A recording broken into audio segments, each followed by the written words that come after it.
Do you think that Michael Jordan would be as successful without you? No. In 2009, when Michael Jordan entered the Basketball Hall of Fame, the first person he mentioned and thanked was Scottie Pippen. You never just saw me, saw Scottie Pippen. Next year, it was Michael who presented Scottie to the Hall of Fame. When Pippen worked on ESPN and had to do a LeBron versus Jordan comparison, Pippen said this. And there's no game that I would ever play in and pick LeBron James over Michael Jordan. But this was in 2018, when Scottie and Michael's relationship seemed like the happiest marriages. While Jordan was known to be a harsh teammate who bullied players and even punched Steve Kerr in the face, we never heard those kinds of stories about Scottie. And then came the pandemic, and the sporting world stopped. He has just tweeted within the past 2 minutes that the NBA is suspending the season. Deprived of anything to cheer for, Netflix offered a 10-episode salvation for all sports fans. It was The Last Dance, a long-awaited documentary about the last season of the Bulls dynasty, with behind-the-scenes footage nobody had ever seen before. And when the documentary came out, that's when Scottie's and Michael Jordan's relationship started to change. See, The Last Dance wasn't really a basketball documentary. It was more like basketball was just a means to an end, and where historic NBA events were used to tell a preset narrative. And that narrative was to glorify the cult of Michael Jordan and his place as the basketball GOAT. The Last Dance presented basketball in a way that can be understood by non-basketball fans and casuals. It was directed in a way that puts an individual over a team, which is not surprising, considering that director Jason Hare needed Jordan's approval to make the film, and that Jordan's presence in the film was conditioned by his control over the content. The Last Dance minimized the roles of Jordan's teammates, not properly explaining that MJ had by far the best supporting cast in the NBA. The documentary never mentioned that Steve Kerr was the most accurate three-point shooter of all time, that Horace Grant made 4 all-defensive teams, or that Tony Kukoc was the best European player and the most versatile power forward in the NBA. The doc barely mentioned a defensive ace Ron Harper, and they completely failed to say a single thing about center Luke Longley. Dennis Rodman got a lot of screen time, but much less as the best rebounder in NBA history, and more of a party animal that Jordan needed to drag by the ears from Carmen Electra's hotel room. But the player who was most heard about the whole thing was Scottie Pippen, and it's not hard to see why. I had a ruptured tendon in my ankle, and I decided to have surgery late because I was like, you know what? I'm not gonna my summer up trying to rehab for a season. Scottie Pippen of the Bulls will be out for 2 to 3 months. What Scottie was trying to do was trying to force management to change his contract. And Jerry wasn't gonna do that. MJ called out Pippen as being selfish for delaying surgery. That season, Jordan was making $33 million, while Scottie was earning just $2.7 million. While the second episode of the documentary did center around Scottie and his unbelievably hard road to the NBA, in the end, the focus of the narrative quickly returned to MJ. And despite being so Jordan-centric, The Last Dance was a successful project because it achieved 3 goals. It managed to entertain and occupy the sports world in the biggest absence of sports since the 1860s. It served as a nostalgia for the people who lived through the Bulls dynasty, and it revitalized the interest in Jordan among the younger generations. If we look at the doc as an entertaining story for the masses, The Last Dance absolutely killed and knocked it out of the park. But in terms of explaining basketball nuances and strengthening relationships between the Bulls players, The Last Dance backfired completely. In May 2020, after the last episode aired, Jordan sent a rare text to Scottie Pippen.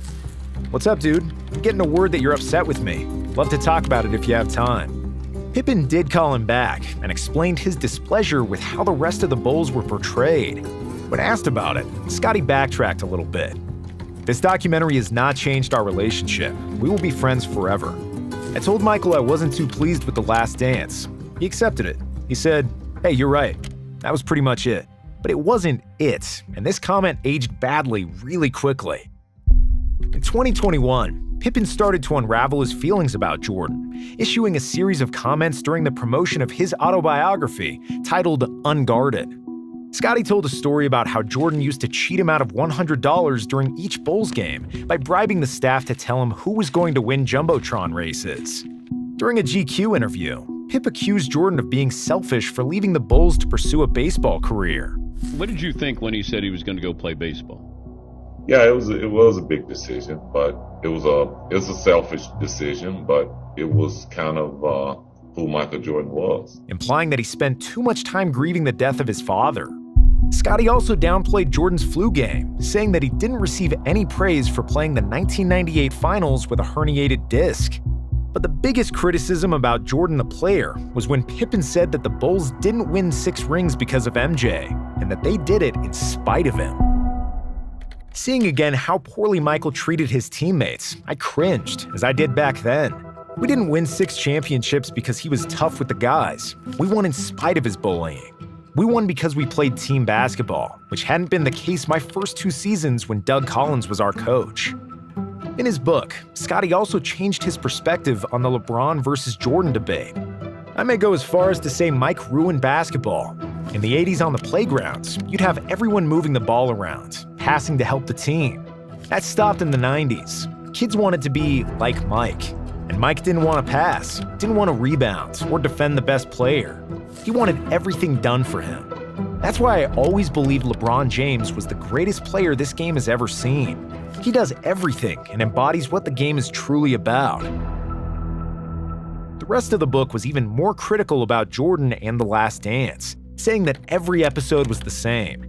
Michael on a pedestal, his teammates secondary, referred to as his supporting cast.